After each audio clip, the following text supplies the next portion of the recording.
to was amazing. I loved it.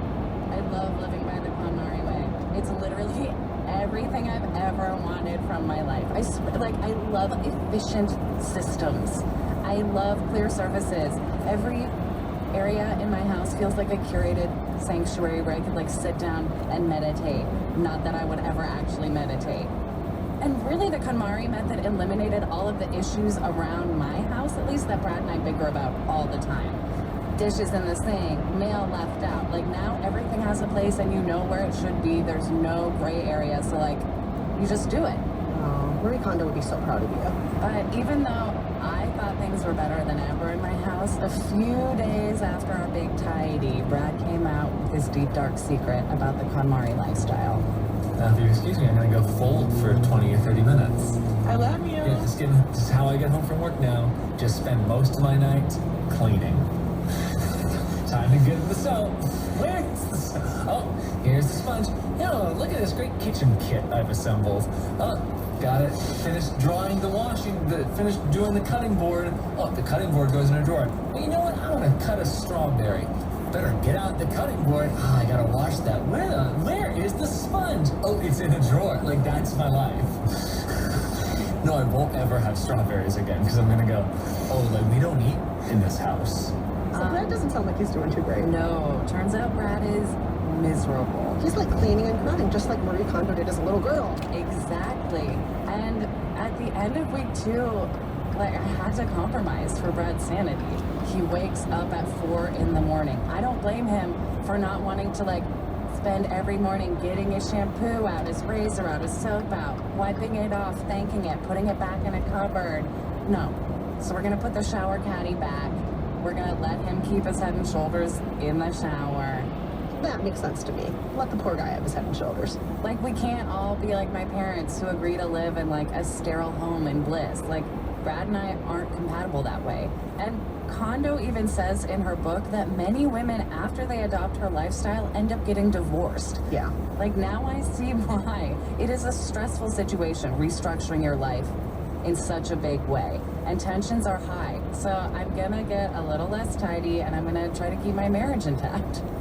But enough about me and Brad. Kristen, how was your week 2? Well, as you know, Dean and I are not a bickery couple. We don't really fight. But Marie Kondo made us fight.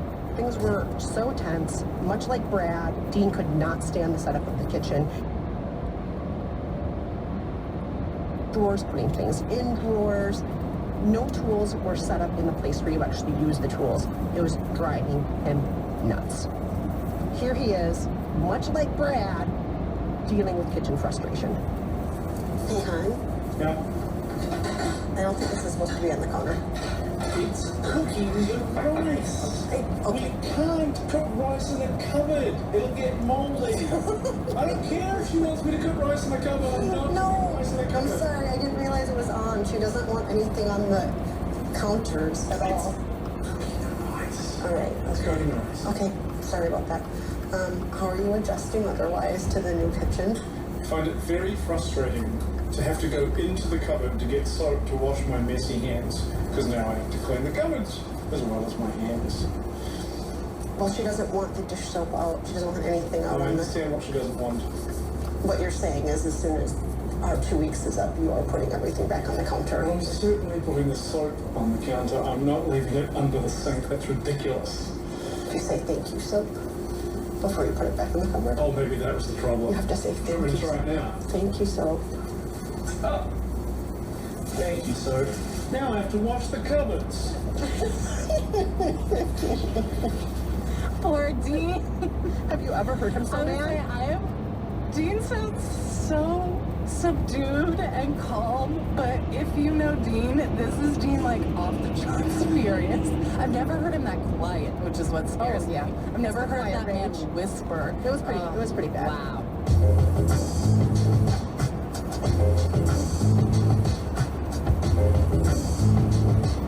From Stitcher, that was By the Book. It's hosted by Kristen Meinzer and Jolenta Greenberg. On today's show, we're sharing stories about the places we live Matt and I both live in Toronto, which I think is safe to say one of the most hated cities in Canada. I can tell you that the dislike of the big smoke is real. I think that that's fair. I mean, there's a lot to love about the city, and there's a lot to hate as well.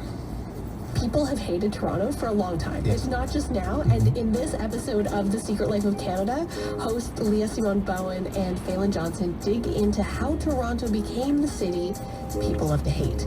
This episode was recorded live at the Hot Dogs Podcast Festival in Toronto, and they're joined by actors Jane Luke, Chris Siddiqui, and Brendan Hackett for some very creative, imagined historical reenactments.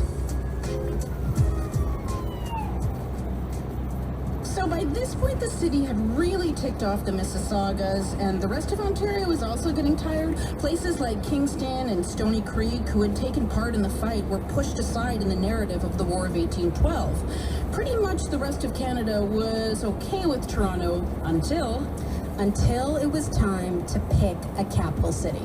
For a time in Canada, the capital rotated from city to... I can tell some people here are still sore about this.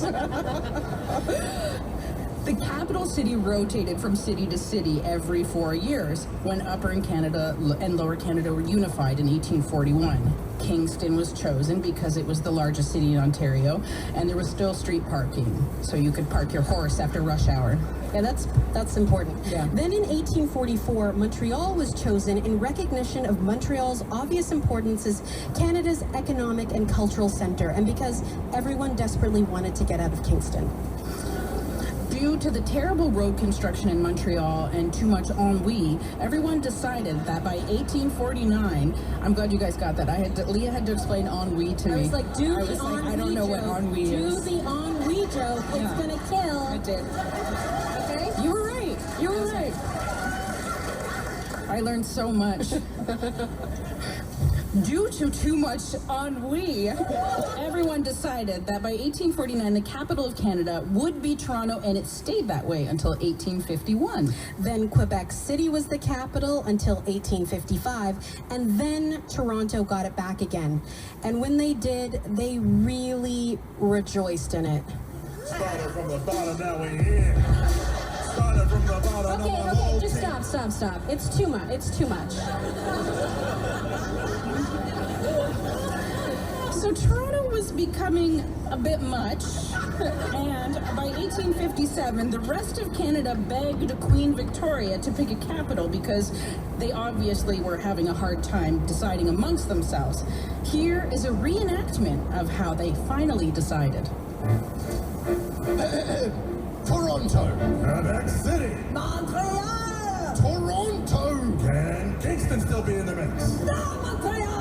Look, can we please just decide? Look, I'm thinking the best way to do this is just ask the Queen. I mean, we pay her an exorbitant amount of money just to... Okay, look, I don't know what she does, okay? But let's just make her do it. Oh, all right. Sounds like a good idea. Quickly, to the palace!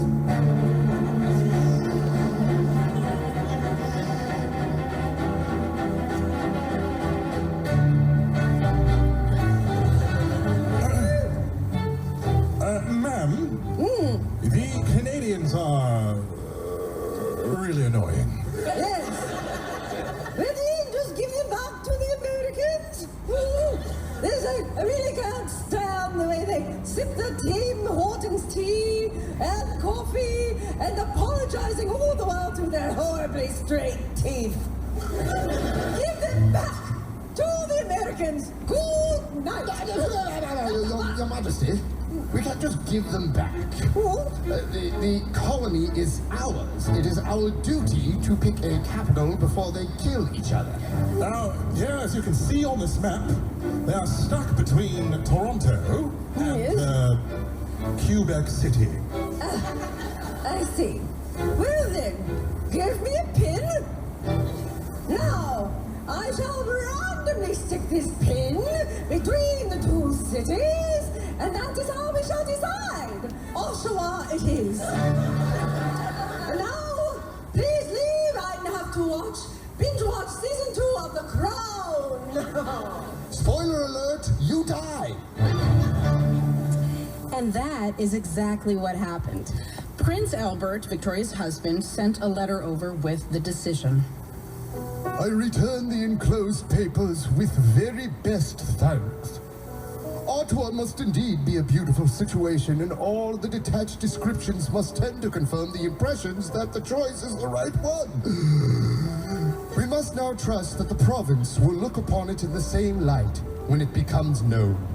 Sir John A. Macdonald knew that when Toronto and Quebec City found out, all hell would break loose. He wrote to the Queen. That this house is duly grateful to Her Majesty for complying with the address of her Canadian Parliament, praying Her Majesty to select a permanent seat of government, but that this house deeply regrets that the city which Her Majesty has been advised to select is not acceptable to a large majority of the Canadian people. The yeas are 45, the nays are 63. Might as well go for a soda, eh? Macdonald wanted it made known he was not into this decision, so he made sure the Toronto papers printed what he thought. Hey guys, John A. here. Hey, so you might have heard about this Ottawa becoming the capital news. You heard about this? Anybody hear about this? And I just want to make it clear, I am not down for it at all. Please still vote for me, and please don't hurt me. Oh, and by the way, in the future, when people are trying to tear down statues of me because I was the architect of the residential school system, just let them know I'd be okay with it. Patio lanterns, eh? And that is exactly what happened. Exactly what he said verbatim. He said that. Yes, he did. So that was supposed to be the end of it, but people and politicians of the day were livid.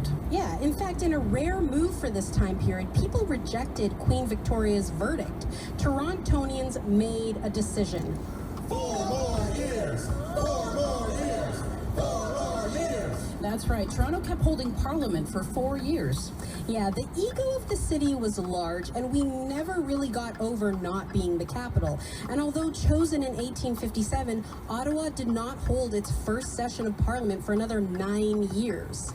So by this time, Quebec hates Toronto, Ottawa hates Toronto, hell, even the Queen hates Toronto. Yeah, it's no wonder then people across Ontario started calling Toronto Hogtown.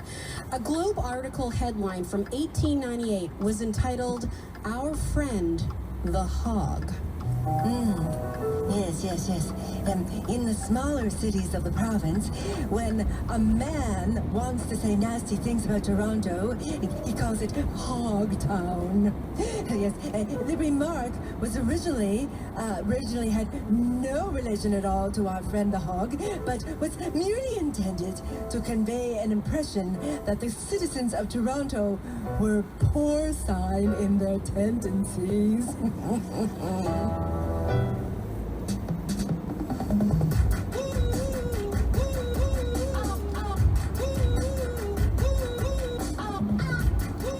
CBC podcast that was The Secret Life of Canada, talking about the thing that unites this country, hating Toronto. It's written and hosted by Leah Simone Bowen and Phelan Johnson. They were joined by actors Jane Luke, Chris Siddiqui, and Brendan Hackett, with music by Matt Reed. It is produced, all of that, by Katie Jensen. And that's it for us for today. If you have a podcast recommendation for us to share, please reach out to us, podcastplaylist@cbc.ca. Podcast playlist is Kate Evans, Julian Uzieli, Christine Yu, and Josh Fleer. Our executive producer is Arif Nurani, and our intern is James O'Dowda. My name's Matt Galloway.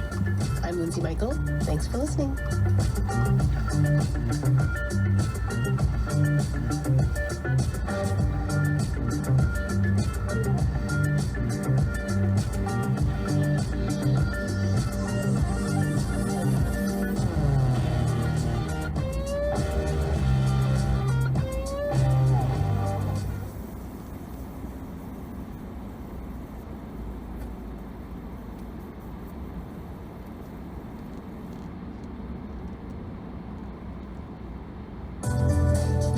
I'm Stephen Quinn. Hour by hour, minute by minute, the news surrounding COVID-19 is changing. New restrictions and closures, limits on travel, efforts to stop the spread of the virus, and the economic impact. Every weekday on the Early Edition, we'll be here with the latest news, answers to your questions, and the best and latest information on how to keep your family safe and healthy. That's the Early Edition, beginning at 5 a.m. right here on CBC Radio 1.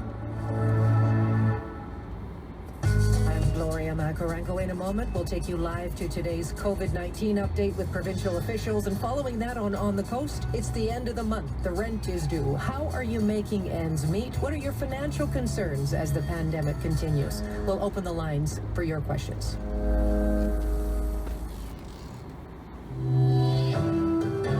This is CBC News from Vancouver.